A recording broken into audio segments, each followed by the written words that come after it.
Pemirsa, terima kasih Pian masih bersama kami. Berita selanjutnya mengabarkan Kantor Wilayah Direktorat Jenderal Pajak Kalimantan Selatan Wan Tengah menggelar kegiatan Forum Konsultasi Publik Media Gathering Wan Peluncuran Piagam Wajib Pajak di Aula Kanwil DJP Kalseltang, Jalan Lambung Mangkurat, Banjarmasin Tengah, Baisukan, Senin 20 Oktober 2025. Tujuan forum ini adalah untuk meningkatkan partisipasi wajib pajak wan pemangku kepentingan dalam evaluasi serta pengembangan layanan perpajakan.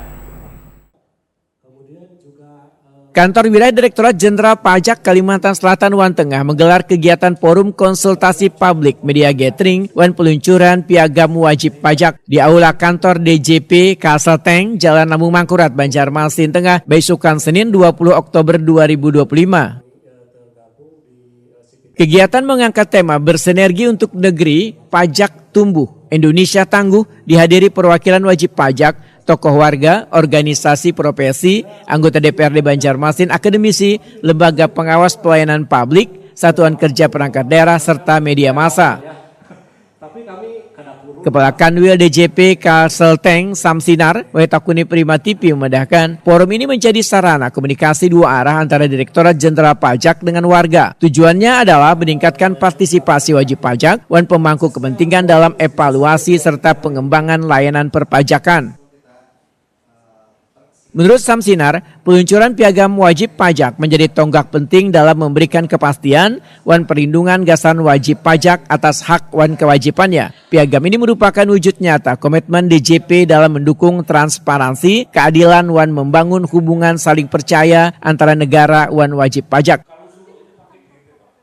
Samsinar menyatakan dalam kesempatan ini ada 3 agenda, yaitu Forum Konsultasi Publik, Media Gathering, One Taxpayer Charter, sekaligus sosialisasi atau pemantapan Kortek, sistem inti administrasi perpajakan terbaru, yang akan menjadi satu-satunya platform pelaporan pajak mulai awal tahun 2026 mendatang.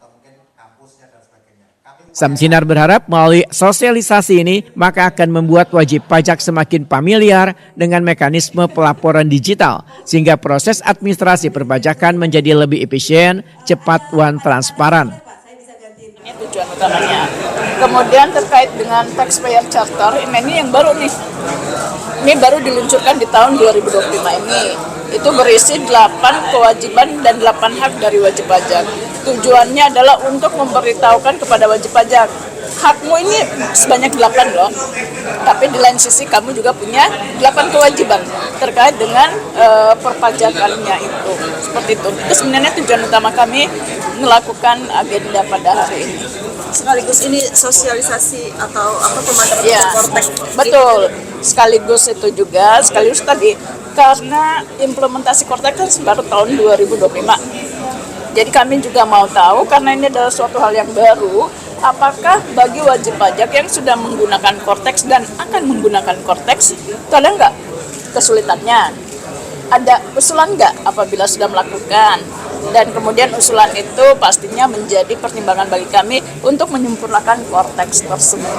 Rata-rata piagam wajib pajak itu tadi, artinya ini adalah suatu, nanti Bapak semua dan Ibu-ibu juga sebagai wajib pajak nih akan mendapatkan taxpayer charter itu. Tadi itu adalah sebagai bentuk komitmen dari Direktorat Jenderal Pajak untuk memberitahukan kepada wajib pajak bahwa ini loh, hak kamu ini banyak nih, ada 8 nih. Tapi di samping itu kami juga punya kewajiban, 8 kewajiban, sehingga tadi lebih transparan dan juga memberikan rasa keadilan kepada wajib pajak. Jadi artinya negara tidak hanya menuntut kewajiban dari para wajib pajak, tapi memberitahukan bahwa kamu itu juga punya hak. Selain peluncuran piagam, kegiatan ini juga menjadi ajang sosialisasi sistem Kortek DJP, termasuk tata cara registrasi akun wan permintaan sertifikat elektronik atau kode otorisasi. Langkah ini merupakan persiapan bagi wajib pajak dalam melakukan pelaporan surat pemberitahuan tahunan melalui sistem terbaru yang akan diterapkan mulai tahun 2026.